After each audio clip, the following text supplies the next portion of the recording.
I was dying backstage. That was such a fast countdown. I didn't even have time to share and get things going. What's up, people? I know. Welcome, happy Wednesday. Secret Sauce Wednesday here. DJ Disciussion, DJ Nelson, ASB, special guest Kristen Wilson from our DJ Rocks. My name is Dylan Weiseman. Welcome to QSC DJ Discussion. What's up, everyone? Happy Wednesday. What is going on? I missed you guys. Kristen, I'm so happy that you're with us this week. You have better hair. You're better looking than Jordan. Here we go. I don't know. I did piggy tails today. Do you like my piggy tails? I love. I thought you were gonna like man bun it for just to like try and be like filling in as Jordan Marshall. Oh dang! I guess I could have, huh? I got hair envy of Jordan. I will say that. Yeah. I think you're hair envy of anyone who has hair. That's a big fact too. Anybody that has actual hair, I got hair envy of. He might be in competition with my hair. You got good hair today. Jordan's like I hate everybody right now. I think did Jordan land yet? He's helping Brian B out this weekend. Yeah, he's down in Destin, right? It's Destin? Is that how you say it? Destin? Destin, Florida. Kristen? Yeah. Yes. Is that near you at all? No, it's 6.5 hours. Okay, not close at all. No. Not close. No. So welcome to DJ Discussion, everyone. Glad that you're here. We're gonna talk shop. But before we talk shop, it's been a bit, or at least I feel like it's been a bit. When's the last time we got together? 2 weeks ago for us, Dylan. I don't think you were here though. Where was I? What was I doing? Or no, I wasn't here 2 weeks ago. No, so 2 weeks ago we took a break. Yeah, we took a break 2 weeks ago because everyone was like, phew, right? Yeah, we were all over the place. That's what it is. I was in Austin. Yep. That's what I feel like it is. I feel like the world opened up and everyone's like, "Oh, private events are back. Let's try to strangle like the scene." It's wild. I don't think I've ever had so many events happen so quickly. Like I think we picked up like 10 events just overnight. But I mean, what's it like over for you guys, Nate? It's rocking and rolling. Texas is, I think the rest of the world is catching up to where I've been the last 6-7 months. Amen, brother. So it's good for everybody. I'm excited about that because, it means that we're all doing things all across the country now. I know that when we go to Chicago in a couple weeks that they just lifted the mask mandate in Chicago and Illinois, so we don't have to worry about going to a conference and having to mask up. We can actually have fun and be around our peers. So I'm excited, man. I'm excited for the rest of the country. Welcome to the craziness that we've been dealing with for the last 6-7 months. So that's right. Yeah, still rocking and rolling here. So Nate, you do primarily weddings for LeForce. You also have your brand Kings of Prom, and you're in the middle of your prom season now, or are you on the tail end of it now? School's over. It's summer break here in Texas, so no more proms. We finished with 14 proms this year is what we did, which is down from 2020, but some of the schools still didn't do proms. Like our biggest school district that we work with, they just did not allow it in their district this year, so that was like 4 that we lost.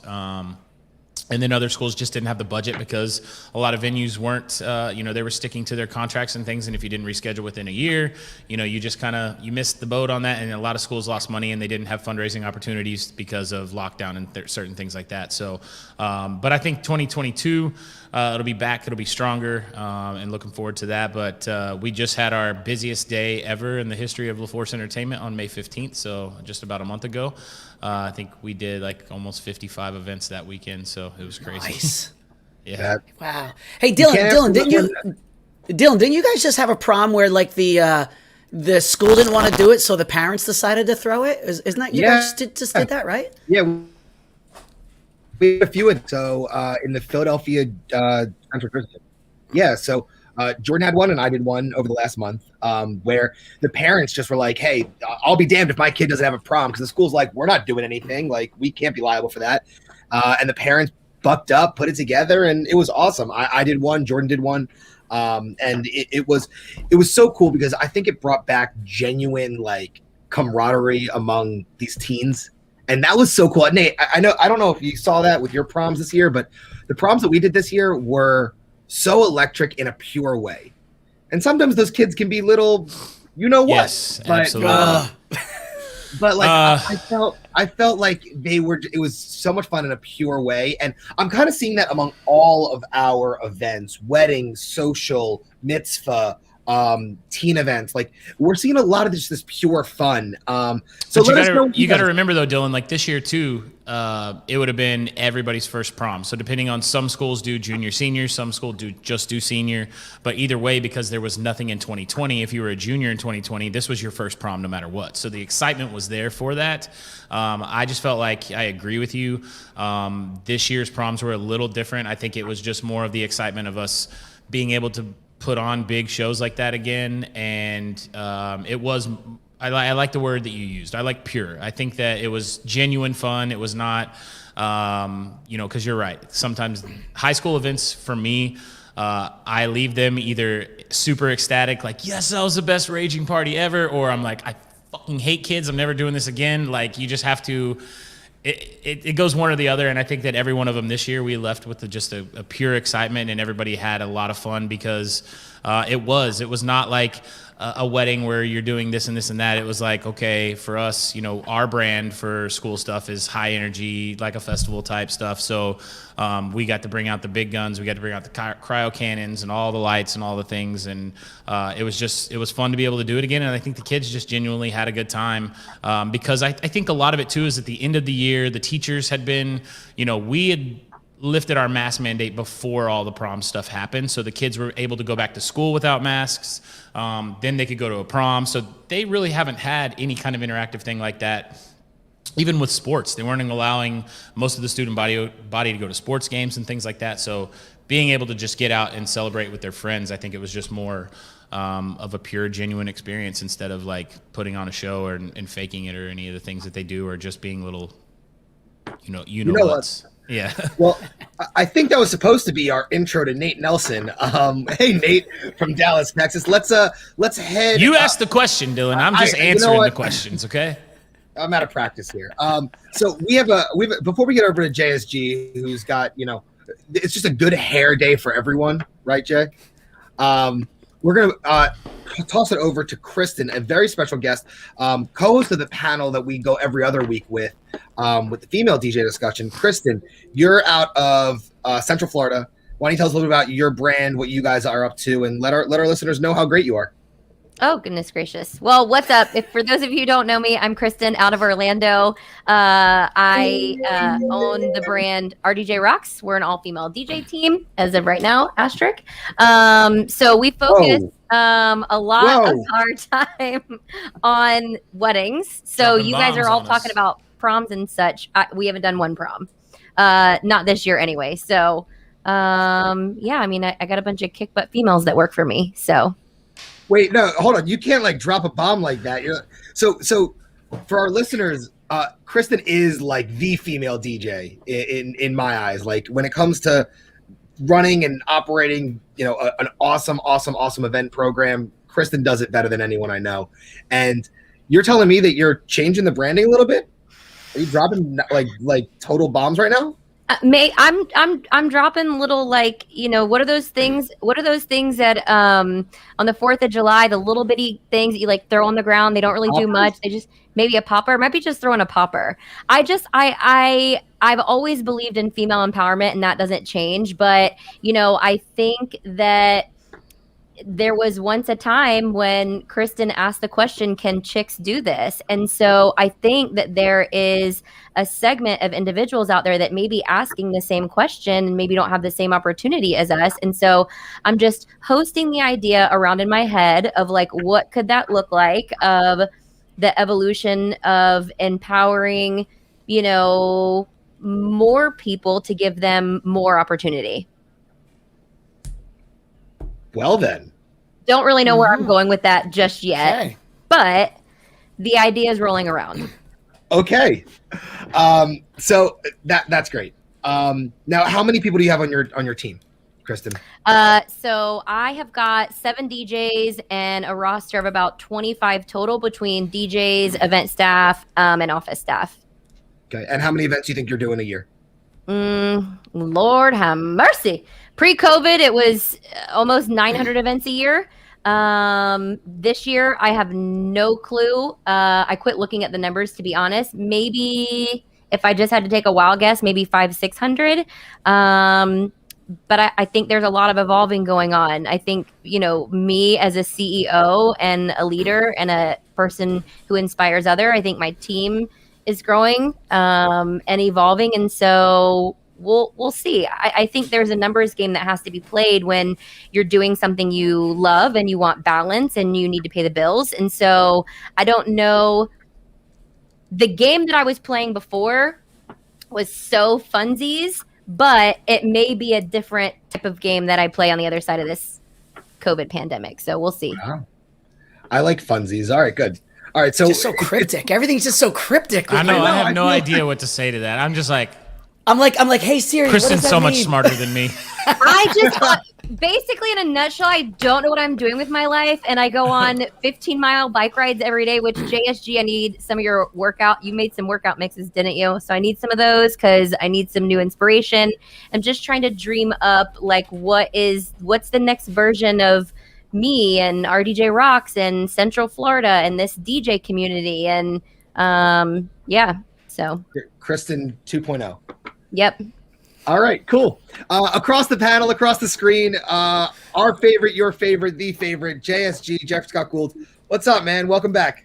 What's up, dude? Good to see everybody.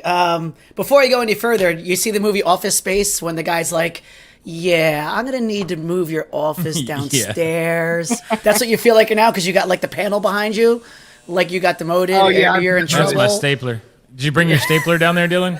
I don't have anything anymore. Like all my stuff is gone. That was the first question I asked him when we got backstage, and I was like, Dylan, where are you? He's like, I'm in a mop closet. I'm in a dungeon. It was the only quiet place. We have like our warehouse is just booking right now. It's my only quiet place here. Well, it's well insulated. Sounds good. So I guess that counts for something. I've been good, dude. It's been crazy. So I know you opened up talking about like last minute stuff.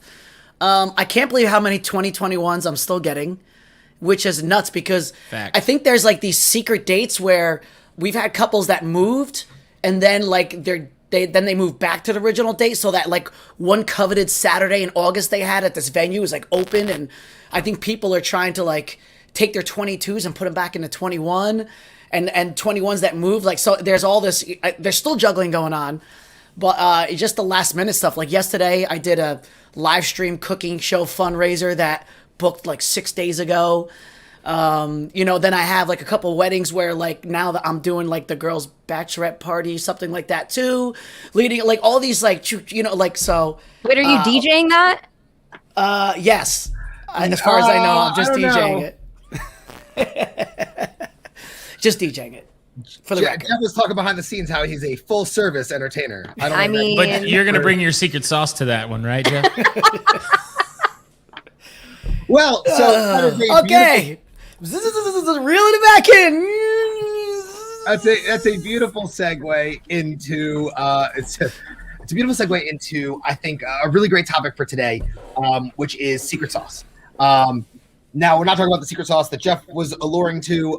Instead, it's going to be the secret sauce that kind of makes the burger, makes the fries. It's like, what are we doing to make it just that much better? I'll give you guys a quick example of something super small that makes a big impact. I love, for example, a secret sauce that I use is real fast. I will align my speeches, for example, instead of them being back to back to back to back to back to back to back, where everyone's sitting for a really, really long time. That's super, super common in the Philadelphia area. I really, really hate it. So what I'll do is I'll try to break them up and use them as attention grabbers to get people back out on the dance floor between courses. So instead of it being a welcome, a blessing, best man, maid of honor speech, instead it's going to be a blessing, a welcome, salad, and then the next speech after that would lead into a dance set. So it brings everyone's attention back together and looking, in one direction as opposed to being a free-for-all somewhere. So it's a really great way to bring people back together. And that's just a quick secret sauce. So that's where I'm kind of going to open it up here is what are some of your little nuanced secret sauces that you can do on an event that help elevate it? Jeff, do you want to start it off because you were alluring to your secret sauces? I don't think he did that. I think I did that. So just so Jeff knows. Who wants to go? I did that for Jeff. I did that for Jeff. So I mean, for me, I think for me, what I've always done is I always like to come in for me, like at my some of my secret sauces. I come in at a 12. So like energy level. So like in a scale of 1 to 10, I like to come in at a 12. So whether a crowd is like. You get certain crowds that like the crowds, they're builder crowds, and there's certain crowds that are just ready to go.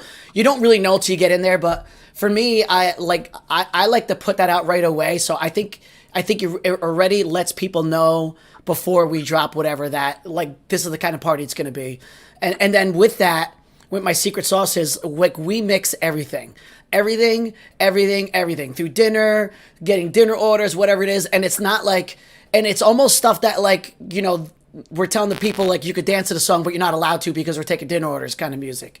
You know what I mean? So for us, like, I never play anything that has to like be equated with like you're stuck in an elevator for 12 minutes. You know what I mean? So like for me, it's just always just like no one gets comfortable. Like that's a little bit what I think I do. Like I don't want anyone to get comfortable. If I could do it my way, there'd be no dinner at all. They'd have an hour and a half cocktail hour, and then we just rip the whole time. So. I even tell the bride and groom, I'm like, look, I go, nothing about your head table, but it's a cup holder. I just treat it like a big fancy cup holder for the whole night because you're not going to be sitting in it. You're going to be moving around. So that's one of the things that I do is like that. Just like I like to come in hot and like it lets people, it gets them closer to where you want to be sooner than later, So yeah, there's two things about that. So I had a vocal coach who once told me, whatever you give to your crowd, you're going to get half back. That's what you're going to get. You're going to get half back. So if you give them a 12, you're going to get a 6. If you give them a 20, you're going to get a 10. So you coming in at a 12 every single time automatically puts them in that, you got to give me a little bit more. So I love that. And I think that's really, really, really good stuff. I also love the fact that you're not treating dinner like, it's a snooze fest. Keep it rolling. Like, I want to see you tapping your feet and singing along to whatever it's going to be, Jack and Diane or All Star or whatever your dinner music is going to be. I believe in avoiding the Frank Sinatra when you can. Not saying there's anything wrong with that. I try to avoid it. Kristen, what's your secret sauce? I'm totally with you guys. I feel like, and I've never heard it said before where like if you start at a 12, they're going to give you back a 6, but I definitely believe in, when we are the entertainment team that's walking in the door, we have to bring that energy because it is all around us and people can feel that. So first and foremost, yes, yes, yes, yes, and yes. I think, if there's anything that my point of view could add to the conversation, I think it's the touches and it's the emotion. And so a couple little things is like, if I know that there is a must play song that's anything that's a slower BPM, they're not going to dance to it. And I've got plenty of stuff in the arsenal for slow dances. I'll pick a few of those ones that I know will touch on their heartstrings and I'll play it at certain times knowing that they're going to hear it. So first and foremost, there's always a strategic song that I play as soon as dinner starts, because that's when the couple is sitting down at the table, they're going to hear it automatically. Or like, let's say right after a cake cutting, like there are certain points during the wedding where if I throw on one of the jams that I know they're going to be like, oh, by the end of the night, they're like, oh my God, you played all my favorite songs. And I'm thinking, no, I played the songs you wanted at the right time. So you heard them so that I can keep it up the rest of the night. You know what I mean? And I think also too, kind of guiding them in the timeline, right? Like we selfishly, like, yes, we don't want dinner. We just want to get to dancing and we want to have fun the entire time. But I do think that, if we do little things like that, we can find room for the little tender moments so that you get all the emotions. One of the little things I like to do too is like at some point during the week, even if it's like messy hair, like I just did it with my bride last night at like 8 p.m. I was working on her playlist. I didn't even brush my hair for the day. I sent a quick video. It's like, hey, boo, I'm working on your music. I'm getting really excited. I know messy hair, don't care. Can't wait to see you on Saturday. So, anything, and I don't do it all the time. You know what I mean? I try to find little ways organically in my workflow to let them know I'm thinking about them, because I do believe that it is 100% about the bond. I think that really helps too. Yeah, I love that. I love that beforehand touch point. You're now not a stranger to them the day of. Not that you would be, because your process is super hands-on, but that's nice. That's a really, really great touch. Nate, give me a secret sauce. So I'm going to go opposite of Jeff. I know that sometimes we get critiqued in Texas because we don't mix dinner music, and that's because I've got so much other stuff going on during dinner, and it also helps me throughout the process. So this is just an example. Saturday, for instance, we were doing cocktail. I like to be kind of engaged with the guests. A lot of times we have a lot of buffets in Texas. It's not plated meals. And so we are releasing tables. So when it comes to that, I always say, hey, I can release tables for you guys. And I like to do it. And I'm going to tell you guys why. Most people hate it, and they would say, I don't want to release tables. Let the staff do it. Let somebody else do it. But it lets me gain a rapport with the guests. It lets me go table to table, not on a microphone. I'm not announcing table 7. It's your turn to eat. I'm going to do it, for sure. Table to table and interacting with those guests so that they can get a feel for me and my personality. And so anything else that I do the rest of the night, they're going to look back and go, okay, he's kind of cool, and he's kind of playing with us. So it's really funny. Saturday, I had a guy come up to me right after cocktail and was like, man, I really love your suit, and that bow tie looks great. And I was like, man, I appreciate it. So when we went to release tables, I typically say when it's time for dinner, we're going to start with the head table and our reserved parent tables. You guys can go ahead and head out. Everybody else stay seated. I'll come around and release you table by table. Sit back, relax, enjoy your meal. So those people go. I watch the line. I know where I'm going. I found that guy that told me that he loved my suit and went to his table first. And I was like, yo, guys, you guys ready to go eat? I'm just going to tell you, you guys get to go first tonight because this guy right here gave me a compliment early in the night, so he's my best friend at this party. So everybody at the table was like really interactive and engaging. Then I go to this next table, and let me backtrack real quick, because in my intros, I always go out and say good evening and do an intro before I bring the wedding party in. But sometimes it can be really stuffy because there's conversations and things going on, and so you sometimes have to repeat yourself. So I've been going around and finding the closest table to the dance floor that has the youngest crowd at it. And I'll go up before I do my intros and go, hey guys, I need y'all to do me a favor. And they're like, what's up? I'm going to go out here in a few minutes and I'm going to say good evening. I want you guys to scream and make as much noise as you can. And they're like, okay, cool. I was like, if you do this, you'll be first to go eat at dinner when we release. And so they're like excited about it. So then when I go out and do good evening, that table goes crazy. And then I'm like, yo, there's my party table. Found you guys. Now I have a way to kind of interact with the guests instead of just being good evening. Let's try it again. Good evening, whatever, because I've created an interaction with the table. And so by touching tables one-on-one and just me personally going up and now communicating with them, those people have a trust in me. Those people are seeing that I'm going and doing things above and beyond and interacting with the guests particularly. So the next time that I step out in front of them in the audience and say something, they're going to have, I'm going to have their full attention because I've already communicated with them. I've talked to them. I've gained a rapport. And then they may stay and hang out and have fun the rest of the night because it was more than just that experience or whatever it is. I'm not going to dive way too deep into this because my entire presentation in Chicago is all about the details in between those special moments. So this is kind of what I'm speaking on in Chicago, but that's one of my secret sauces, is actually being very hands-on on the dinner portion of the night. Now, if it's a plated dinner, then I can't really do that, but I can still go around and check and make sure that everybody's okay. As soon as bride and groom sit down after first dance, I walk up and say, hey, you guys got drinks? What do you need? In my forms, I think we talked about this way early on, but in my forms, it says, what are your drink of choice? And then I can, if I know and they fill it out, I can go grab it and bring it to them. If not, I go, hey, you guys got drinks? You good? Can I get you something? And then I go to parents' tables and I ask parents, Do you guys need drinks? Go to the groom's parents. Do you guys need drinks? I've gone before and had the entire wedding party order drinks from me, and I'm carrying back like 7 drinks. My assistant's got 7 drinks, and we're like handing the whole table drinks because I came from a hospitality, like before I was DJing, like and DJing at the same time, I was a server and a bartender. So I want to serve my clients in any way possible and not just sit back and be just about the music. It's more of a total experience that I'm giving you and not just about the music. Yeah.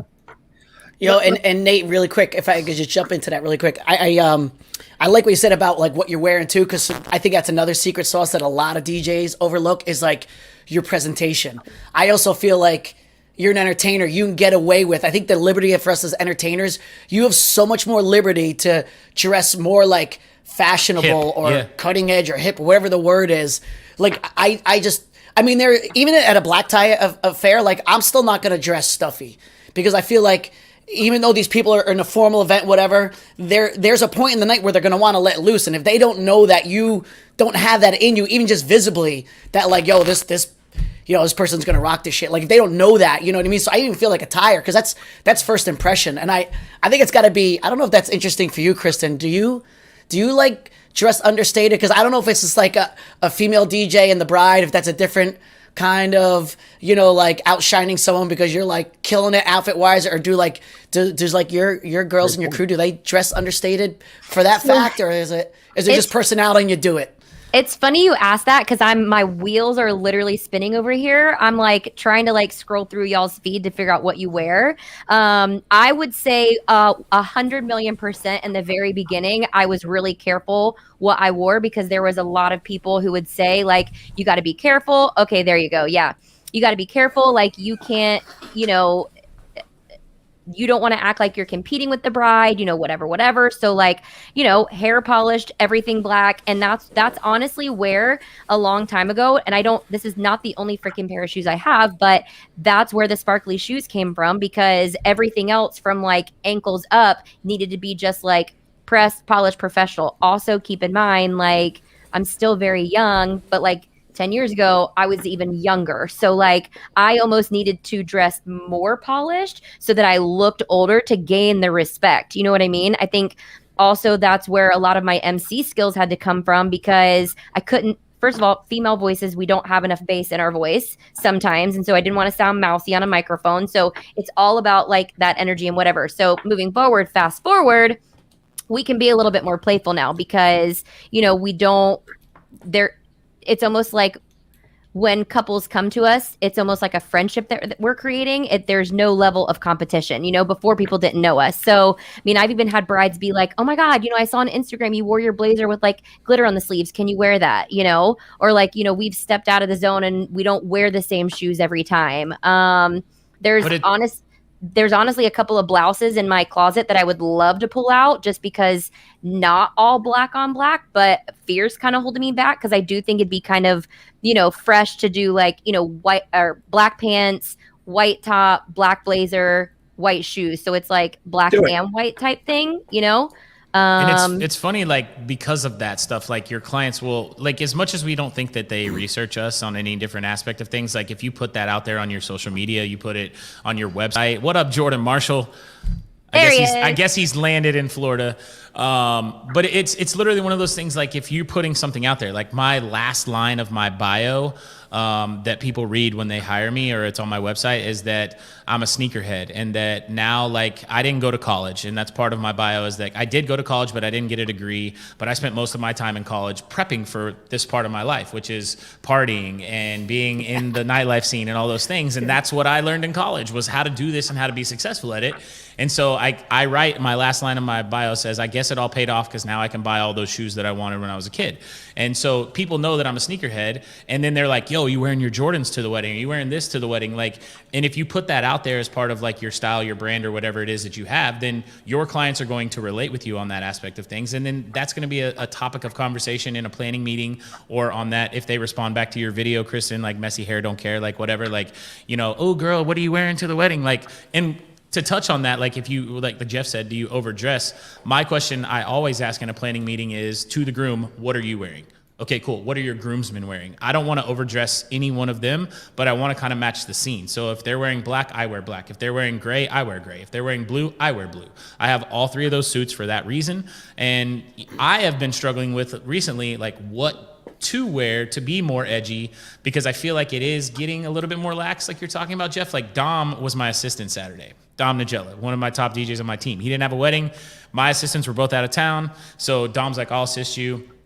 And I was all Saturday, I'm stressing. I'm like, shit, what do I wear? Dom's going to look so good, and I'm going to be over here like big, bald, old dude, and Dom looks so good all the time.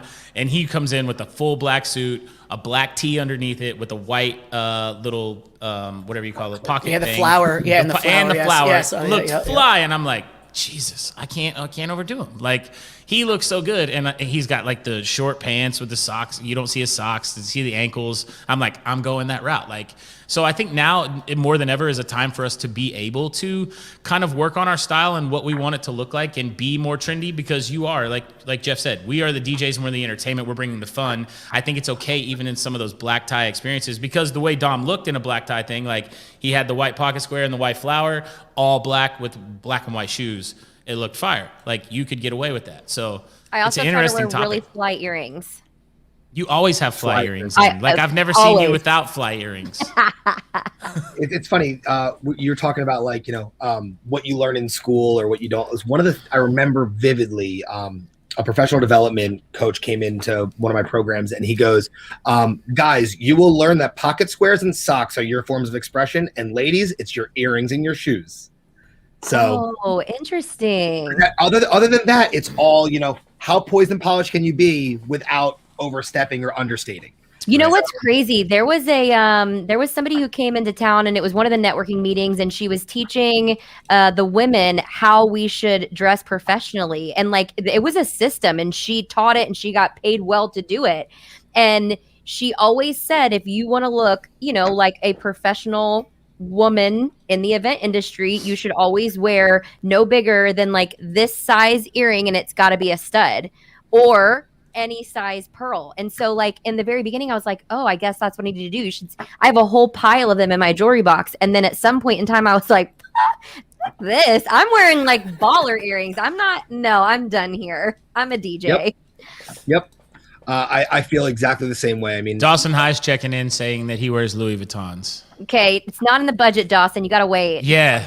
Not everybody doesn't have real bills and makes good money and can go buy all the expensive stuff at 16 years old. Truth. Big facts. Dawson's one of the guys that I know that has every single piece of gear available, because what else are you going to spend your money on when you're 16 and you're making thousands of dollars a weekend? Correct. Right. Gear and shoes. So one of the things that you guys had mentioned, I heard a lot about dinner music, and in private events, dinner is, in my opinion, make or break, especially for weddings. And hear me out for this. If you can capture something special during dinner, everyone's yours. Everyone's yours. Nate, you were doing it in your touch points of, like, individually going up to tables. And I love that. I remember doing something like that as well, where I would go up and say, hey, I'm Dylan. I'm your, DJ, whatever. Tell me about songs you like to hear, or blah, blah, blah, whatever it may be. And it already opens up a conversation. But I think the big part about that is being attentive and actually listening to the response. Because as entertainers, we can often be so hyped up on the Red Bull beforehand, or the energy of the room beforehand. And where our minds are, next thing, that we forget to actually be in the moment and listen to the responses that we're looking for. And one of my secret sauces, guys, is playing off of the responses, not knowing that they're going to be canned and not knowing that it's going to happen. Like, when you say make some noise, there's noise going to be there. Actually being ready for the response, to feed off the response, is something that I didn't used to do, and now I do. And it made me a better wedding MC, a better mitzvah MC, a better host. Kristen? Okay, wait, I have a question on this. Can you give me an example of what you mean? And before you answer that, no, just give me an example of what you mean. Okay. So, for example, I'm going to bring lots of energy all the time. I'm going to do it in my announcements. I'm going to do it in my formalities. I'm going to do it in my speeches. I'm going to do it in all the different ways that I present myself. And then I'm also going to give you that same type of hit you in the mouth energy when I'm talking to you. And sometimes that train of firing, you don't have to listen to what is being said back to you. because you're ready to give them the next bit of the entertainment piece. So when I ask them, oh, tell me about the songs you want to hear, I actually have to listen to what they have to say so I can have a conversation about that, as opposed to saying, oh, what about you? And what about you? And what about you? Like, you actually paying attention. And oh, true. Okay. One thing I'll add to that, though, is the only way that I apply that additionally is, like, let's say, for example, you've got a best man or a maid of honor doing a toast, and I would almost bet $100. Let me not do that. Let me just say that I would think that at least 50% of the time, at some point during that speech, they will make a song reference. So, like, if you can be in that moment and in moments like that and be ready to, like, or, like, you know, pull up the Spotify, because what if it's something totally random? Yes. And then, like, you know, play it for them then. I mean, that is, like, you know. Let me give you another tip. Andy Austin taught me a long time ago. If you guys know who he is, he's a big DJ here in Dallas too. He's really an MC. He plays my mixes at his weddings. But he taught me, like, during toast, if you have a sappy toast, like if someone is being very like very sentimental and very like I love you and tears are flowing and stuff like that, and the bride starts crying or something like that, pull up the song Ludlows. No, it's the song is Ludlows. Do you guys know what I'm talking about? It's how do you spell that? LUD. Here, it's James Horner. So if you just drop this slowly behind them as they're talking about these things, you hear it? Oh, hold on. No. Let me start it over for you. So you can just bring it up real nice and easy as they're being so sentimental, and then everybody starts tearing up, and then you get a reaction like, that was good. Like, yeah, except for the cinematographers in the tri-state area that will absolutely cut my you-know-what off, because they're like, bro, I needed that for the same day edit. You just killed it. But Jeff, no. You have a touch mix, sir. So if you're sending a videographer a line out of aux 1, you don't have that signal running through aux 1, and they're only getting the microphone feed. But yes and no, except for you're Come right. on, use your QSC gear and be smart, baby. I do. But man. there are some cinema guys. They're like, yeah, I want the music.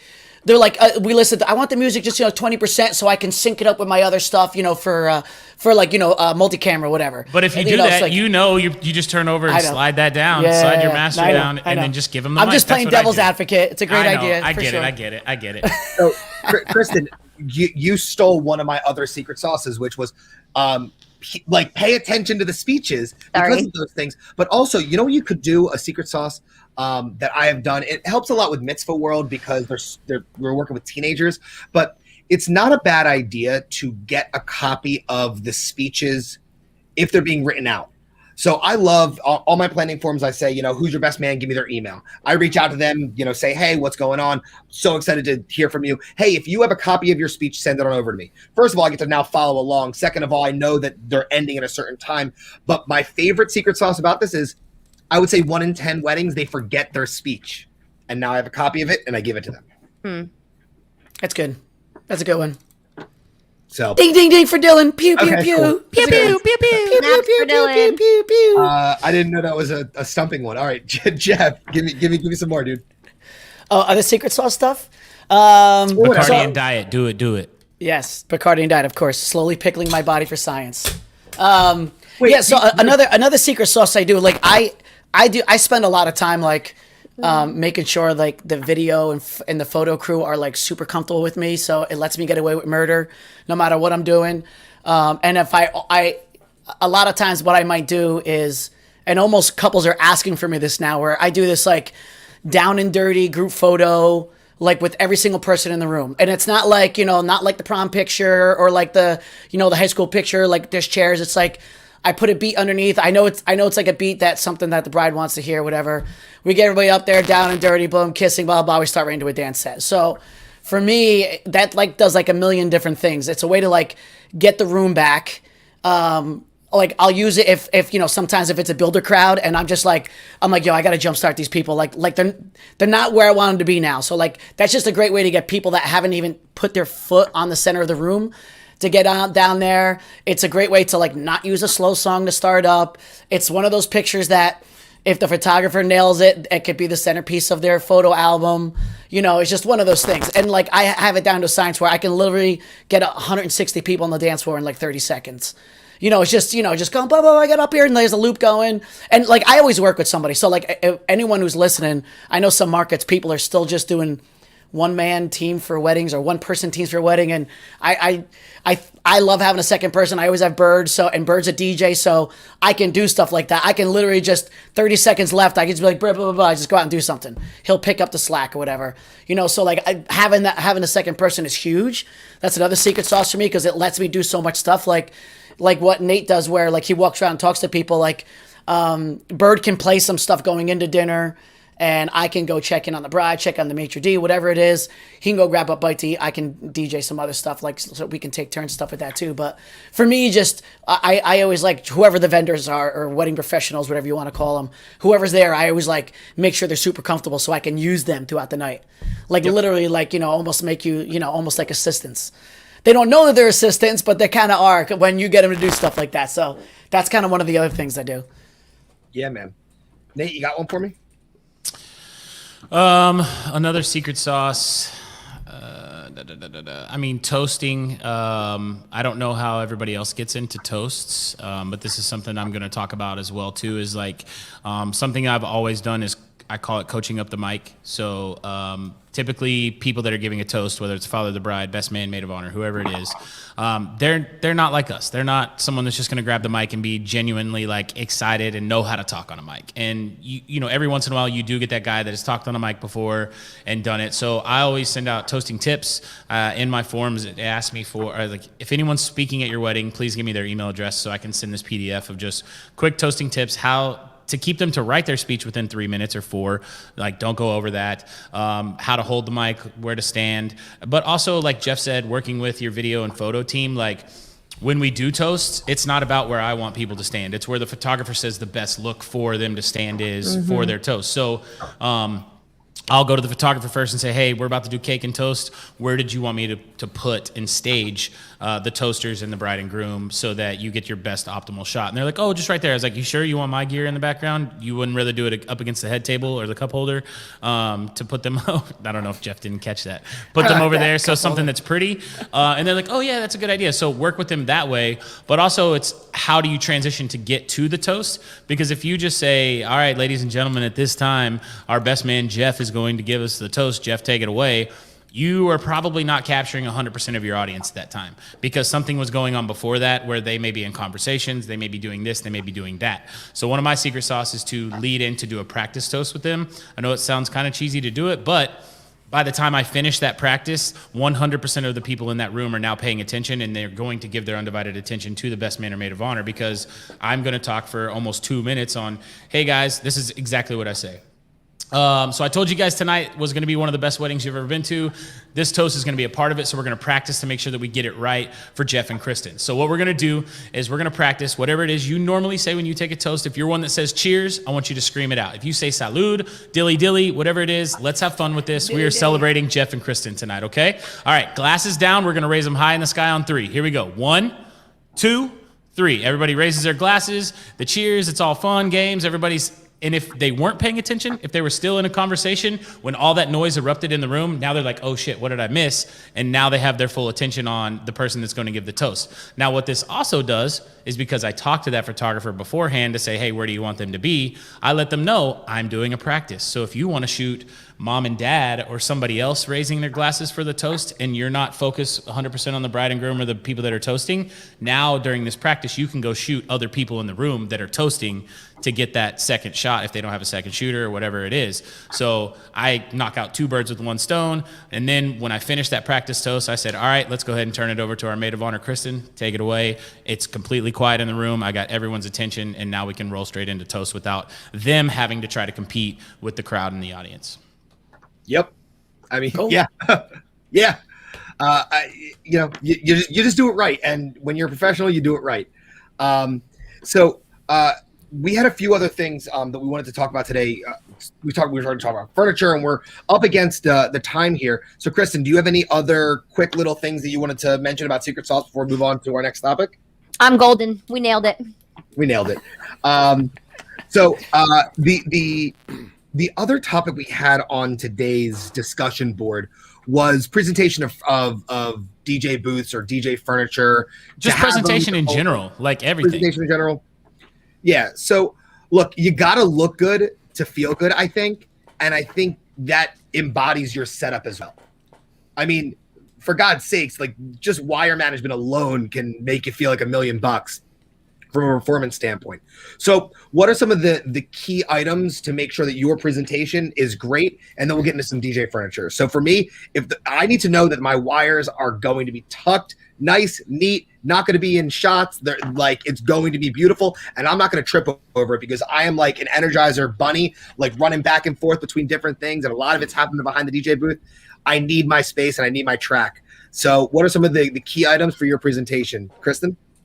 Okay, I'm going to skip over the booth because I really want Jeff to talk about this. I think for me, it's about the look and the confidence, not only as me as a DJ, but any of my girls. So like hair needs to be on everything from like, if you can see wherever the booth stops and you like on point and ready to go. Like in my opinion, we're talent and we don't need to be the center of attention, but everyone's eyes are on us. And so, for, I would say at least 50% of the night, it's all about being the MC. So, you watch, shows on TV like American Idol and whatever, and you've got actual show hosts. That's what we are. So like, we need to make sure that we're on freaking point. And if we do have a booth where it shows everything down, you need to be moving. I think that also kind of transitions into what you exude when you're DJing, right? Because you want to look like you're having fun. You want to have fun, but fake it till you make it if you're having a bad day. And I think that is all a part of it because that's what is the circle of energy. Boom. Yeah. Agreed. Yeah. And Deion Sanders said it best. If you look good, if you look good, you feel good. If you feel good, you play good. And if you play good, you get paid good. There you go. And then if you get paid good, and then they talk, and then they refer the next one, then you get and then paid there's again good. Yes. Yeah, if you look like a wet mop while you're doing any one of your jobs in this industry, I think that you're not going to spend much time doing this in this industry. And you know what? Let me just say for all the females out there, that is a lot harder for us than it is you guys. You wake up and like your hair is a mess. You should see. I woke up like this. I woke up like this, Kristen. I woke up like this. I can't even. Maybe if I could get a cute enough messy hair picture, I will post it. But like, no. I don't know. Jordan spends like 8 hours doing his hair. Yes. When he was here in Texas, dude, I was there to pick him up and I'm like, what are you doing, bro? I'm waiting on my straightener to get hot. Hold up. I got to straighten it. Yep. Yeah, but then like y'all don't even wear makeup. Y'all don't even have to worry about earrings. Like not even fair. WTF. Okay. But I can't even argue that. You have nothing. My secret sauce is I don't have to wear makeup. No. That's it. My secret sauce is big sexy hairspray and a teasing brush. I mean, I definitely spend a lot of money on hair product. I'm not gonna lie. Every hairdo is probably $40, but whatever. I'm kind of on the lines of Jordan. I don't need to straighten it, but I mean, yeah. But definitely, I'm not into. I don't got to do the. And I would, trust me, I would do the same thing if I had hair. Like, I'm thinking about looking at one of these hair regeneration things because my hair grows hella long on the sides. I don't know. Not what you have already might be a part of the brand. I don't know if we can change that brand. I'd wear a hat when I'm not DJing, pretty much, a wedding. So it's not like I run around with my bald head and they're like, yo. Shaven, you've actually combed your hair, you bathe. Like I have smelled stinky DJs. That's gross. Like take a bath. For sure. So presentation should be at a bare minimum showering or bathing before right your event. We're just breaking down barriers here, people. Breaking down barriers. It's hard in Texas to take a shower before the event when you take a shower and then you go load up and then it's 900 degrees and then you're already like so. That would be something like if you don't have a bag that has fresh draws, underwear, like undershirts, deodorant, cologne, baby even powder. A toothbrush. I have like a travel baby powder, Gold Bond for sure. Dang, you haven't brushed your jibs. Gold Bond. Oh yeah, Gold Bond is why like not? the jam for sure. Gold Bond is the jam, but have a bag because you never know what situation. You may get there and it be completely pouring down rain and you're having to load in the rain and you're completely drenched. Have extra clothes.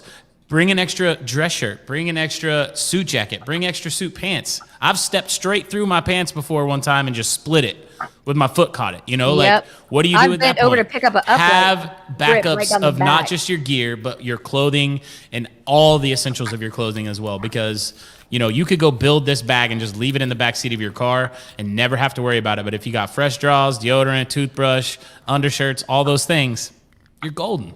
I told you guys about my... Nothing is worse than like being all sweaty and having like sweaty draws and then putting your nice clean suit on over it. You know what I mean? I'm going to keep this PG.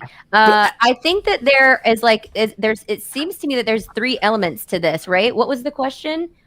Presentation, right? Presentation is the front, the back, and then yourself. So like wire management, cable management, yourself as the performer, and then, you know, the DJ booth and the setup.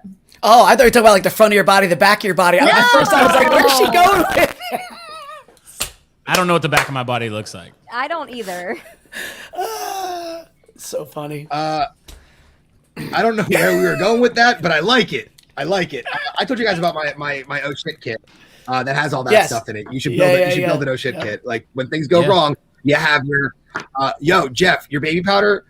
That's like old school, man. You got to get a product called Ballsy. It's better.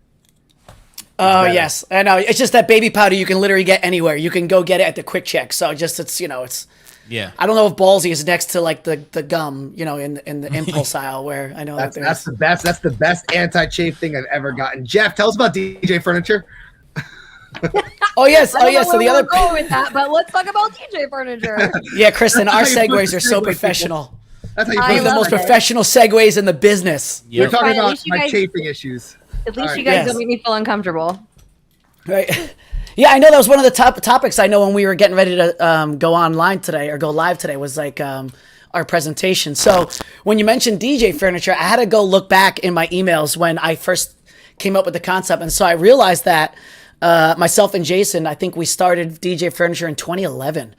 So it's like a long time ago. That's how long I've been using it. Like it's where let me see if this picture comes up over here. Oh my gosh. You know what's so... Oh, there you go. So like that one right there, that's my original DJ Furniture with the lamp. So like 2011 is when I got that. And still for the fact that like no one, I don't even know where I'm at here. Come back here. Yeah. So like even Jeff, can you go back to that picture? Cause part of presentation is something that I want to talk about. Like, and this is, I don't know if are you talking how it's not lined up? It's not symmetrical. Yeah. Like it is you not. see how the right side is further over than I'll the go left back side? to, and believe me, it kills me. And the reason we couldn't do that is because the engineer who built this, where I gotta find the engineer who built this over here, the way it's so crooked, is the kitchen door, like this whole building's, the dance floor isn't lined up, it was killing us. You have no idea. Like you could see where Bird is standing between the cracks there. That's there, but we had to move. There you go. Yeah. Right. So the reason this stuff is back and this stuff is forward is because I cropped the picture, but that's like the service door, and they needed, you know, we need like 11.65 feet for the people to come by, and I'm just like, but it doesn't let in, you know, and we're just like, what the F, what are you gonna do, you know? But anyway, yeah, that was like a terrible. I don't know if this one has. That's not that either. I was looking to see if I had another picture of the. And that's like the small one. That's like that Stereo T one. But the OG. That was a really cute outfit you had on. Which one is that? The one in the very first photo. Like, I mean, I'm sure you had a jacket over that, but I like the sneakers, how they're black with just a little bit of white on them. Oh, yeah. Yeah, I kind of just, I mean, I mix and match. Yeah, it's another furniture piece there. And like that's, but symmetry looks good there. Like symmetry yeah, is huge that one's when good. People talk presentation. That's like my biggest pet peeve. It is. Is like when something looks great and you have great gear and everything looks good together when it's not symmetrical. Or like you already walk into a room and they've put the dance floor down and the dance floor is not in the center. Like my team has literally like got down on all fours and pushed the dance floor to make it center. And we've done stuff like, and tables are all messed up. Like symmetry can make or break your photos. And so when you think about that, like we don't have a tangible product to sell to you, and photos and media are what help us sell. So when you're talking and thinking presentation, always step back and look at what you're doing and make sure that everything is in line together. There's this really cool thing on your iPhone called a grid when you pull your picture up. So if you just look at it, you can actually like look at the grid and make sure that everything's centered and lined up together. So Nate, how many times, Nate, you go in a room, you're like, okay, the mirrors on the wall are crooked, but the table's here. So now you have a meeting, and you're almost like you're pulling up a pie chart. You're like, all right, so let's take a vote. Do we go center on the table? Do we go with the mirror? Do we go with the chandelier? Do we go with the dance floor? Right, and then you talk to the photographer. Hey, so everything's gonna be jacked up. So if you shoot it that way, does it look like it's symmetrical from that angle? Like I do it all the time. It drives us bananas. You know, like it's. Yeah. And then sometimes you're like, I always use a Star Wars reference. I'm like, we're going Millennium Falcon because like they drive the Millennium Falcon from the one side. It's not from the center of the ship. So I'm like, we're going Millennium Falcon today. We're going from the side. You know, like because sometimes it's just got to be jacked up, but you still got to drive the ship. But anyway, going back to the furniture, we started that back in 2011, and it was just the idea of all these like bougie venues we're working at started doing like actual tables for the bride and groom instead of having like like a regular 6-foot banquet table with like a tablecloth. They were buying furniture, and we're like, yo, like I feel like our stuff isn't looking right in the room. So then I went through all this homework of doing it and figuring out measuring doors, like what's a legal U.S. door, so everything fits in. You got to go crazy because if you buy something so big, got to make sure you can get it into the venues. So like I saw Nick's story the other day where he's trying to get that case in an elevator, and they had to actually take the gear out of the case and put it in the elevator. And those are things that you want to do. Like if you sell something to a client and then you're like, oh shit, I can't even get it into the room because it doesn't fit. That's why I have like the stereo T, because I know like literally me and Bird have literally carried that up like 3 flights of stairs to get it to a venue. Because like our couples just love that furniture presentation because, it's organic to the space. It's pretty. Photographers and video people, they don't mind shooting your way.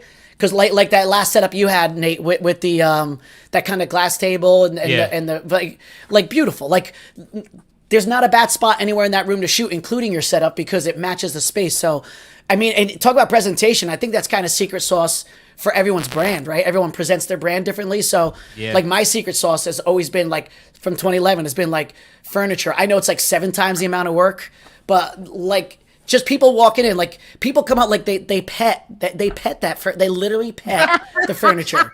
They pet it because it's got like that grand piano white. It's like it's the weirdest thing. They just literally come up and they're like, "Oh, this is nice. Oh, it's a nice furniture." It's like crazy. But it's just first impression before you even do anything. Right. So people even walk in, they're like, oh, this guy's got his shit together, So, and it goes to kind of that like with furniture piggybacks on. If you guys didn't watch Kristen and the girls last week, like I was in here in this. This is the actual same studio, but I've moved things so you don't see the green screen wall anymore. But I was in here working and redesigning this room and just listening to the girls. And I kept stopping and coming over and typing on the keyboard because they were talking about so much stuff that I was interested in. But like, it brings me to the point of with your presentation with DJ furniture is like, now more than ever, people want to see what the DJ is doing. Whereas 10 years ago, they may not have cared at all what you had behind your facade or where anything that was hidden.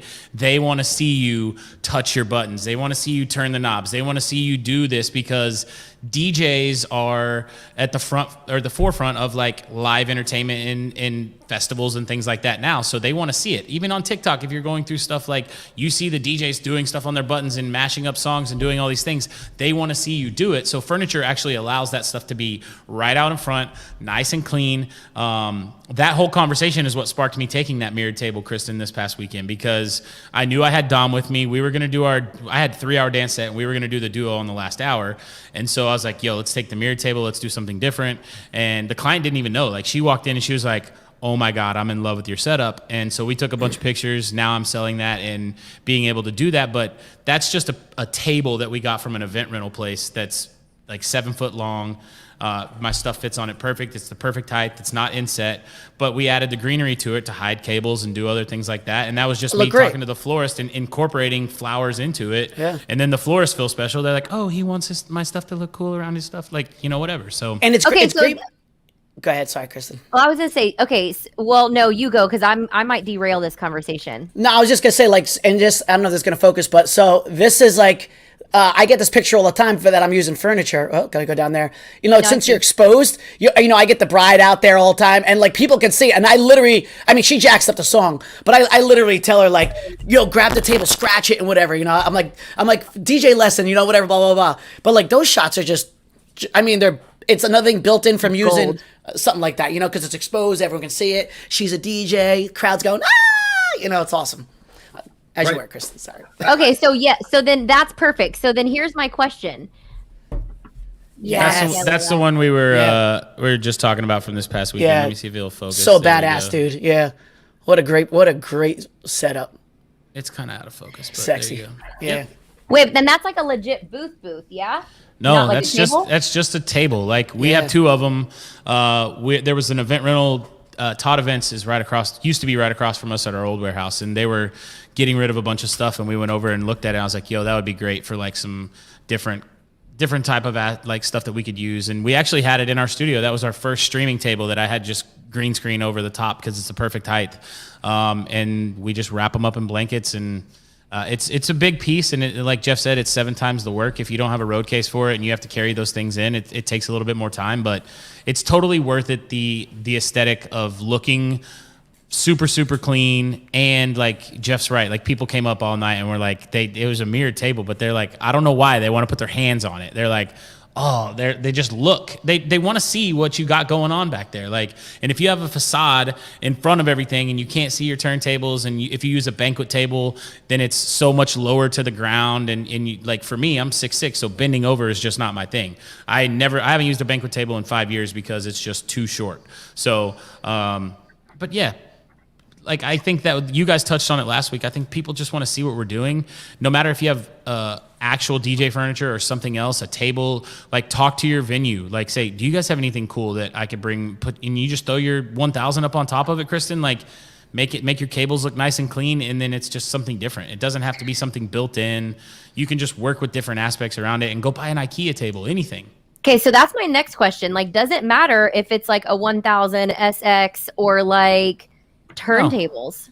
Because I use controllers, so I have, but I told you this last week when we were talking about this. Like, I've gotten more compliments from clients, wedding party, people that are at events, like, oh, you're a real DJ. Like, and I think I wrote that in finger quotes. You're the real DJ in your discussion last week, because now I have, even though they're Rain 12s, they're not actual vinyl turntables. They are just a controller. They're the same thing as your 1000, but they actually are motorized in turn. Yeah. And you can scratch with them. You can scratch with your 1000. It's the same concept. It just feels and looks like turntables, even though it's not. So when you were debating yourself last week whether you wanted to do this, I'm still debating. I would 100% go get Rain 12s. Like, it was the greatest thing I did. I told you I got comfortable with CDJ, so I wanted to push myself, and it gives me more of a thing to practice and try to get better at and constantly continue to level up. So if you want to not take it to the next step, like, but you've came so much further mixing and DJing in the last 2 years, I would say. You would say that you've done that. Yeah. This is something else for you to help practice and take your game to the next level even further. Well, I wanted to keep it going, guys. I know we've gone over. We've gone over. I think crap, it's 4 o'clock already. Damn. Yeah. I wanted to button up the DJ presentation with asking the right questions will help you lead to getting great products. One of the big things about Xplosive is we try to consider ourselves boutique and creative. And Brad, if you see in backstage, I shared my screen here. But I don't have a straight on photo that I could find fast, but behind those kids is a vanity mirror that we built into a DJ booth for a fashion themed event. So we built it, and it's because we asked about her theme, and it was all fashion and it was trendy. And for that reason, I want to put it out there where it doesn't have to necessarily be furniture, but just a different presentation that's different than an LED facade will go a long way for you, I think. So, we lost Jeff. So, welcome back. So I just think that Kristen, like, asking the right question, hey, how can we match your theme, would go a long way, where now you can go out there and build yourself a vanity mirrored table or something, silly like that. Can you guys see that? Kristen, this was just literally a piece of mirrored acrylic that was up and on just like a table. And I put the pixel tubes on top of that table and on the bottom and on the sides, and then we just That's vinyl. Their names are on vinyl, and they put vinyl on top of the mirrored acrylic. Yeah, you have and to then send at the that end to of the me. day, you just rip it off, and then next week you can sell it again. It's just a front mirrored acrylic with just their names on it. It's pretty cool. So that's presentation, all baby. It's part of the coordination question for next week. But hey, guys, Kristen, thank you for sitting in with the guy panel. I know that we can be all over the place sometimes, so we thank you for your patience and dealing with our crap. Jeff and Nate, as always, it's an absolute pleasure. So, guys, for the QSC family, thank you for putting us on. Until we see you next time, take care of yourselves and each other. Don't do anything we wouldn't do, and we'll see you all again real soon.